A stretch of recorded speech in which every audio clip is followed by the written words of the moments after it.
अगर आप महंगे प्रोबायोटिक कैप्सूल्स पर बहुत पैसे खर्च कर रहे हैं, लेकिन फिर भी सुस्त हाजमे, पेट के फुलाव या कमज़ोर इम्यून सिस्टम का शिकार हैं, तो आप दुनिया के सबसे ताकतवर गट हीलिंग औजार को खो रहे हैं और इसे बनाने में $2 से भी कम खर्चा आता है।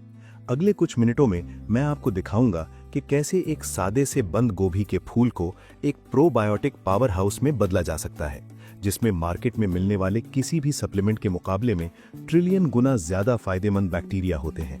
ये सिर्फ एक खाने पकाने का शौक नहीं है, ये एक बायोलॉजिकल तब्दीली है।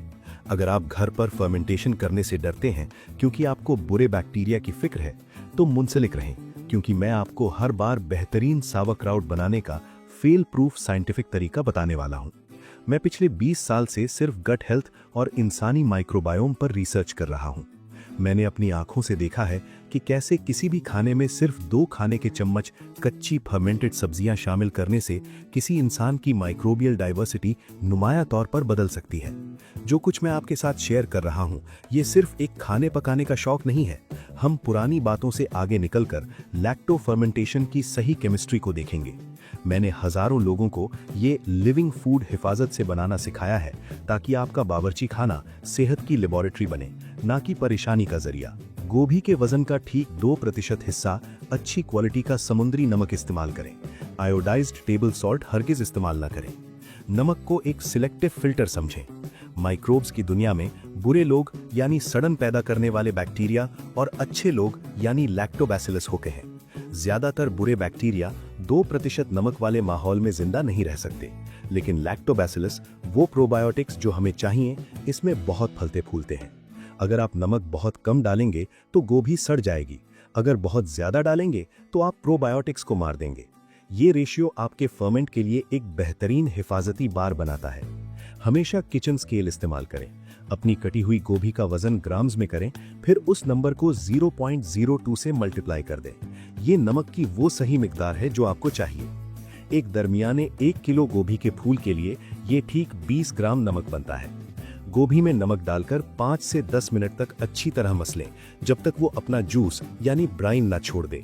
आप लफ्जी तौर पर सब्जी की सेल्यूलर दीवारों को तोड़ रहे हैं, ताकि वो प्रीबायोटिक चीनी निकल सके जिसे बैक्टीरिया खाएंगे। इस बात को यकीनी बनाएं कि गोभी का एक एक रेशा मुकम्मल तौर पर लिक्विड ब्राइन के नीचे डूबा हुआ हो।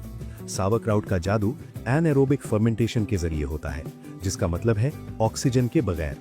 लैक्टोबैसिलस माहिर गोताखोरों की तरह होते हैं। वो पानी के अंदर बेहतरीन काम करते हैं। अगर गोभी का कोई टुकड़ा पानी से बाहर निकलकर हवा को छुएगा, तो ये फंगस और यीस्ट को दावत देगा। आपका ब्राइन वो हिफाजती ढाल है जो ऑक्सीजन पसंद करने वाले बुरे बैक्टीरिया को बाहर रखती है, जबकि प्रोबायोटिक्स अपना काम करते हैं। गोभी को एक साफ शीशे के जार में अपनी मुट्ठी या वुडन टैम्पर से जितना हो सके सख्ती से भरें। आप देखेंगे कि लिक्विड ऊपर आ जाएगा। गोभी का एक साफ पत्ता जो आपने पहले बचा कर रखा था, उसे ऊपर फैलाएं और उसके ऊपर कोई भारी शीशे का वजन या कोई साफ पत्थर रख दें। आपका नारा होना चाहिए, under the Bryan all is fine. Jar को किसी ठंडे और अंधेरी जगह जो 18 डिग्री सी से 22 डिग्री सी तक हो, कम से कम 14 से 21 दिनों के लिए फर्मेंट होने दें। फर्मेंटेशन 3 हिस्सों पर मबनी सिम्फनी की तरह होती है।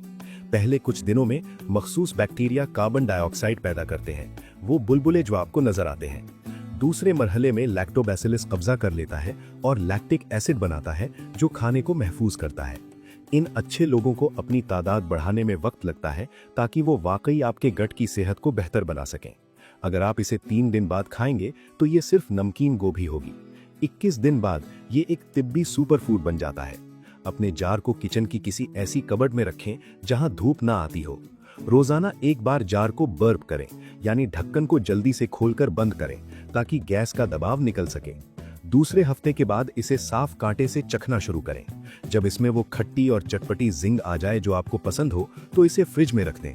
ठंडा टेम्परेचर एक पॉज बटन की तरह काम करता है, जो बैक्टीरिया की रफ्तार को सुस्त कर देता है, ताकि आप महीनों तक अपने प्रोबायोटिक शाहकार से लुत्फ उठा सकें। तो क्या आपने देखा, सावरक्राउट बनाना कोई जादू नहीं है, ये बायोलॉजी है। 2% नमक का रेशियो इस्तेमाल करके हिफाजती बार बनाने, हर चीज को एनाएरोबिक ढाल में डुबोकर रखने और बैक्टीरिया को अपनी 3 हिस्सों वाली सिम्फनी मुकम्मल करने का वक्त देकर आपने एक गट हेल्थ औजार तैयार कर लिया है, जो मार्केट से मिलने वाली किसी भी चीज से कहीं ज्यादा ताकतवर है। याद रखें, गट हेल्थ कोई पेचीदा साइंस नहीं है, ये सिर्फ सही आदतों का मामला है। अगर आप रोजाना अपने लंच में इसका सिर्फ 1 चम्मच शामिल करना शुरू कर दें, तो आप यकीन नहीं करेंगे कि आपका हाजमा और एनर्जी लेवल कितना बदल जाएगा। मैं जानता हूं कि खाने को हफ्तों तक काउंटर पर पड़ा रहना थोड़ा डरावना लग सकता है, लेकिन साइंस पर यकीन करें। इंसान हजारों सालों से सेहतमंद रहने के लिए ये कर रहे हैं, और आपका माइक्रोबायोम कुदरती तौर पर इन फर्मेंटेड फाइबर्स पर फलने फूलने के लिए बना है। आप सिर्फ एक चटनी नहीं बना रहे, आप अपनी सेहत वापस हासिल कर रहे हैं। अगर आपको ये स्टेप बाय स्टेप तरीका पसंद आया और आप अपने बावर्ची खाने को प्रोबायोटिक फैक्ट्री बनाने के लिए तैयार हैं, तो प्लीज सब्सक्राइब बटन दबाएं और नोटिफिकेशंस ऑन कर दें। हम हर हफ्ते गट हेल्थ की एक नई मास्टर क्लास रिलीज करते हैं, और मैं चाहता हूं कि आपके पास अपने आप को अंदर से ठीक करने के लिए सही औजार हों। अब मैं आपसे सुनना चाहता हूं, क्या आप पहली बार सिर्फ सादे हरी गोभी इस्तेमाल करेंगे, या कैरावे सीड्स या अदरक डालकर कुछ नया ट्राई करेंगे? नीचे कमेंट करें, मैं हर एक कमेंट पढ़ता हूं और नमक की इकसाम या जार के साइज के बारे में आपके सवालों का जवाब दूंगा। चलें मिलकर फर्मेंटिंग शुरू करते हैं। देखने का शुक्रिया और मिलते हैं अगली वीडियो में।